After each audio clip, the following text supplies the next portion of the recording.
কচুর লতি দিয়া ছোট মাছের চচ্চড়ি। এই যে এই মাছগুলোর নাম বলে যাবেন।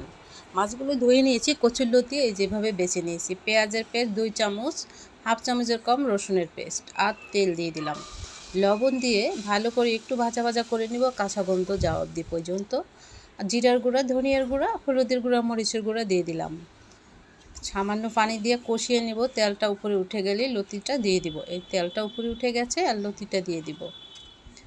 কিছুটা পানি দিয়ে এখন আমি নাড়াচাড়া দিয়ে বলকালে আমি মাছগুলো দিয়ে দিব। একদম ভাজা ভাজা করে নিব। দারুণ ছিল এই লতি দিয়ে ছোট মাছের চচ্চড়ি। গরম ভাতে খাবেন নেলায় নেলায়, আর কোনো আইটেম লাগবে না, এতটা মজার হয়। আমি কিছুটা কাঁচামরিচ দিলাম, দারুণ একটা ফ্লেভার আসবে। ঝালটা তো আপনারা নিজের পছন্দ অনুযায়ী খেয়ে নেবেন। এই দেখুন, হয়ে গেছে।